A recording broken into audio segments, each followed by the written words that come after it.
அடுத்தபடியாக நாம் அனைவரும் அவருடன் எதிர்பார்த்துக் கொண்டிருக்கும் நம்முடைய கேப்டன், இன்றைய தமிழகத்தினுடைய எதிர்க்கட்சி தலைவர், நாளை தமிழகத்தினுடைய முதல்வர் கேப்டன் அவர்களை பேசுமாறு அழைக்கிறேன்.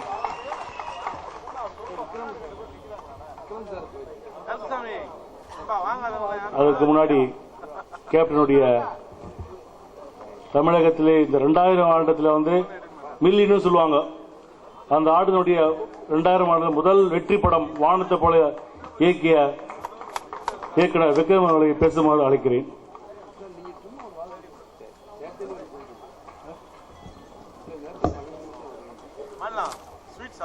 முதல்ல தாமதத்திற்கு வருத்தம் தெரிவிச்சுக்கிறேன். இன்னைக்கு காலையிலிருந்து 2-3 இசைத்தட்டு வெளியீட்டு விழாக்கள், அதுவும் குறிப்பாக நண்பர் வி சேகருடைய சரவண பொய்கை படத்தினுடைய இசை வெளியீட்டுக்கு தான் நான், ஆர்கே செல்லுமணி போன்றவரெல்லாம் போயிட்டு இப்போ தான் வந்துட்டு இருக்கோம். நேற்றே கேப்டன்ட்டு சொல்லிட்டேன், சார் நாளைக்கு காலையில் கொஞ்சம் லேட்டாக வருவோம், தப்பாக நினச்சிக்காதீங்கன்ட்டு. இது வந்து கேப்டன் எப்பவுமே ரொம்ப எளிமையாக இருப்பார். ஆனால் அவருடைய வெற்றிகள் பார்த்தீங்கன்னா ரொம்ப பிரம்மாண்டமாக பிரமிப்பாக இருக்கும். அதை மாதிரி இப்போ அவருடைய பட பூஜை கூட ரொம்ப எளிமையாக சிம்பிளாக வந்து இந்த வீட்டு வாசல்லையே பண்ணுறாருன்னு நினச்சேன், வீட்டிலேயே பண்ணுறாருன்னு நினச்சேன். அப்போ நான் என்ன நினச்சேன்னா, ஒரு 10-15 பேர் தான் கூப்பிட்டு பார்ப்பலுக்கு 10-15 பேர் தான் வருவாங்கன்னு நினச்சேன்.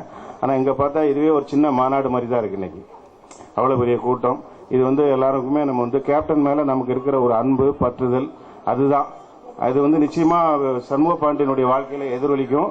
நிச்சயமாக அந்த படம் வந்து கேப்டனுடைய ரசிகர்கள் அனைவருமே வந்து அவருக்கு பெரிய சப்போர்ட்டாக இருப்பாங்க. மிகப்பெரிய ஒரு ஓப்பனிங் கிடைக்கும் இந்த படத்துக்கு.